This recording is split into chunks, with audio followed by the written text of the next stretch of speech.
Assalamualaikum warahmatullahi wabarakatuh. Alhamdulillah, alhamdulillahi rabbil alamin. Assalatu wassalamu ala asrafil anbiya'i wal mursalin, Sayyidina wa maulana Muhammadin. Ashhadu an la ilaha illallahul malikul haqqul mubin, wa ashhadu anna Muhammadan abduhu wa rasuluhu wa sadiqul wa'dal amin. Allahumma salli wa sallim wa barik wa karim ahzanul nabil karim, ihdinil ladzi min jalalika wa innal ladzi min jamalika wa innahu min kitabika wa tahirin wal mujahidina, amma ba'du. Ibadullah wa itaqullah. Bersyukur kita kehadirat Allah Subhanahu wa ta'ala atas limpahan karunia rahmah dan hidayahnya, serta dengan izinnya juga kita dapat menjalankan amanahnya, beramal dan beribadah, menuntut ilmu zahir batin dunia dan akhirat. Bersalam kita takkan pernah dilupakan.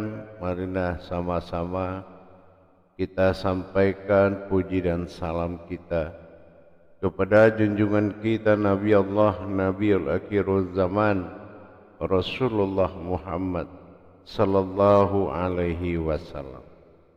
Atasnya kalimahnya kita kalamkan bersama-sama dengan membacakan Allahumma salli ala Sayyidina Muhammad wa ala alihi Sayyidina Muhammad. Alhamdulillah, bertemu lagi dengan saya, Guru Mursyid Syekh Nur Muhammad Buya Irwan Maulana Al-Khalidi, Pasaman, Sumatera Barat, Indonesia. Tentunya dalam rangka meningkatkan iman dan ketakwaan kita kepada Allah Subhanahu wa taala dengan belajar dan menuntut ilmu. Talabul ilmi faridatun ala kulli muslim, kata Rasulullah. Kenapa? Tanpa ilmu tidak ada yang bisa dicapai. Kerahasiaan, rasa dan kekuatan adalah tolak ukur dalam mencapai kebenaran. Dalam makom majelis zikir ma'rifatullah di bawah naungan Yayasan Islam Hidayatul Mubarakah Indonesia,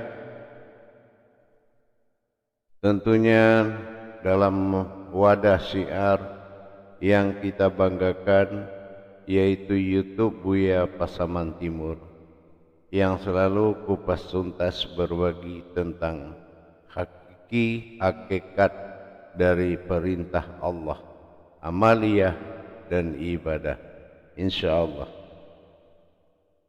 Alhamdulillah, pada waktu dan kesempatan ini saya akan berbagi sebuah wawasan yang sangat penting untuk diperjelas, yang mana wawasan ini adalah hakikat yang sebenar-benarnya hakikat. Apa yang dikatakan sebenarnya hakikat, yaitu yang disebut dengan wujud. Wujud adalah sesuatu yang nyata, dan maujud sesuatu yang terlihat dengan nyata. Kalau wujud ini bersifat rupa-rupa, bentuk, dan ini berakar dari sebuah wujud. Di dalam kita memahami tentang ketuhanan, yaitu Tuhan, maka kita perlu mengetahui tingkat kerahasiaan dalam pencarian. Dikatakan sebuah wujud adalah sebuah penampakan, sebuah penglihatan yang jelas, terlihat dengan jelas karena sudah ada wujudnya. Dalam hal ketuhanan, tidaklah seseorang itu mencari Tuhan setelah sampai wujud itu kepada dirinya. Mana wujud Tuhan pada diri? Ini yang harus kita betul-betul imani dengan keimanan Tuhan atau iman Allah.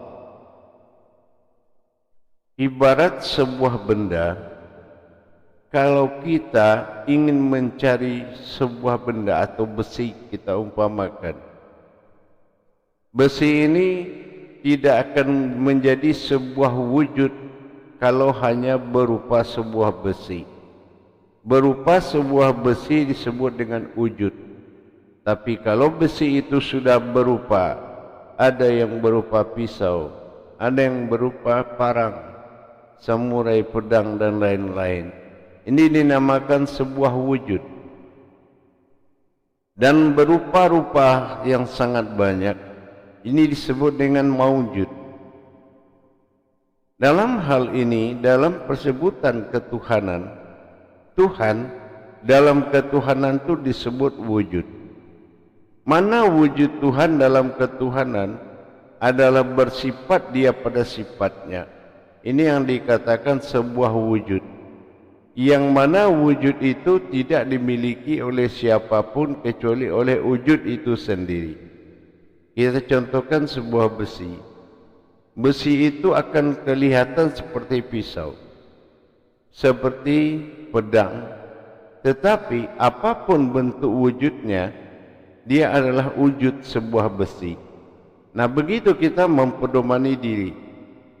Apapun rupa-rupa yang ditanggung oleh diri, itu adalah sebuah wujud yang dikatakan laisa kamitslihi min syai'un. Yang tidak setara itu adalah tidak ada duanya. Ya.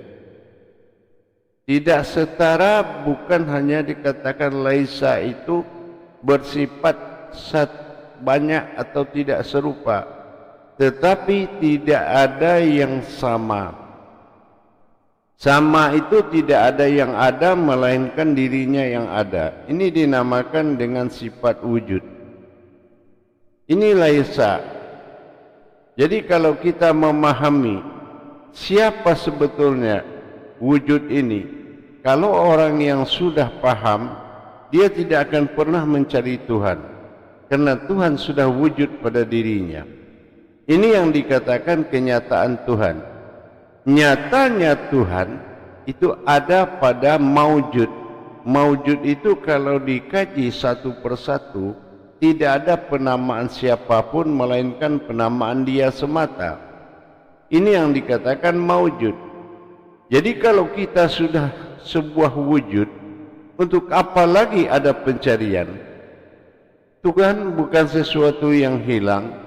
Tuhan bukan sesuatu yang belum bertemu dengan kita.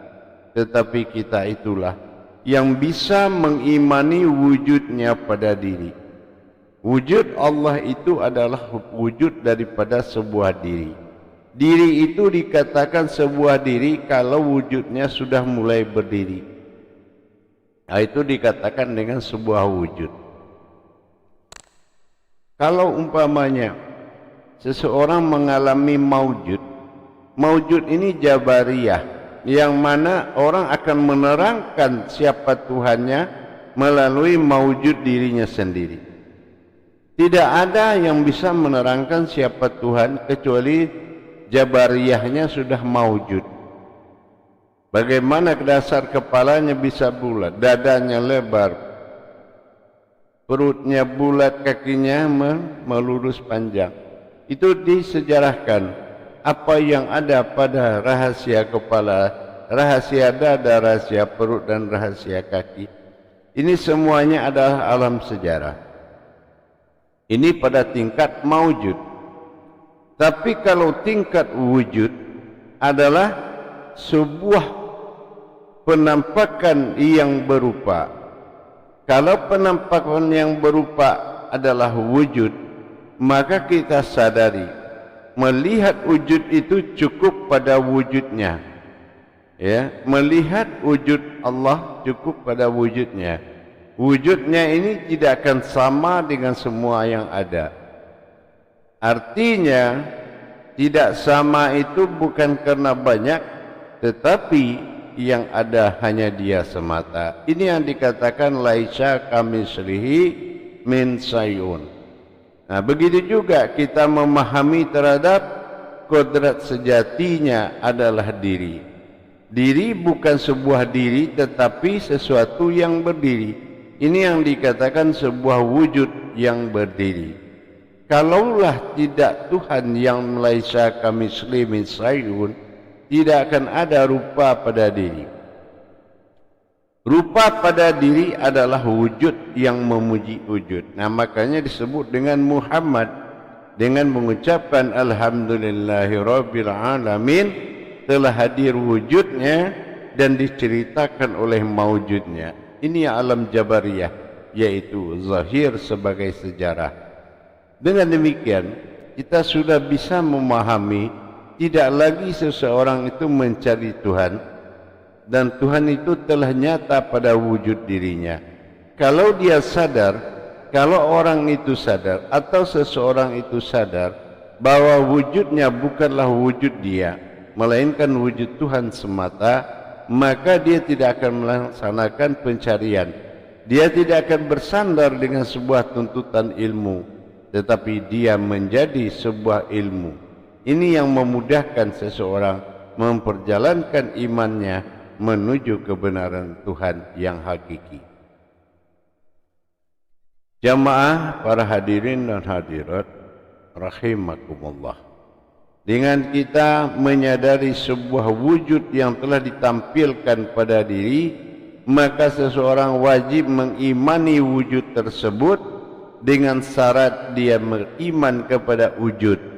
Kalau wujudnya di dalam itu sama dengan di luar, hanya rupa-rupanya yang membedakan. Itu adalah sebuah wujud, dan maujud adalah sebuah wujud yang menceritakan tentang dia. Ini adalah alam anazir. Alam anazir adalah alam maujud. Alam anashir adalah alam wujud. Alam sir adalah alam wujud. Sir. Nah, inilah yang dikatakan alam wujud. Bagaimana dikatakan wujud? Itu dikatakan dengan ada. Jadi kalau alam ada, alam wujud membuktikan pada wujud dan terlihat pada maujud. Ini dikatakan sebuah ahadah karena memiliki sifat yang lebih dari satu. Jamaah para hadirin dan hadirat rahimakumullah. Dengan kita mengimani dan menikmati sebuah wujud yang dimaujudkan untuk dasar seseorang mengenali atau karena aku ingin kenal, maka maujud itulah yang akan menceritakan tentang aku pada zatnya Allah. Zatnya Allah bukan berdiri sendiri, tapi zat itu adalah hawa yang memperlihatkan sifat yang tersedia. Sifat yang tersedia dan terhasia dilihatkan oleh zahirnya zatnya, maka disitulah penampakan wujud dan maujudnya menjadi nyata. Jamaah yang dirahmati Allah rahimakumullah. Jadi bagaimana kita melihat sebuah maujud yang datang dari wujud sesuai dengan pemahaman makom kaji yang sedang menjadi ulasan. Bukan semuanya bisa diterjemahkan dalam satu jalan, tetapi menjadi jalan yang banyak yang akan menerjemahkan kepada yang satu. Inilah yang dikatakan sifat wujud. Nyata sudah ada, wujud membuktikan bentuk, dan maujud membuktikan sebuah jabariyah atau sejarah. Dengan demikian kita sudah bisa meningkatkan keimanan kita kepada Allah, Tuhan semesta alam. Dan bagaimana kita bisa menceritakan, maka kita bertahan dalam maujud.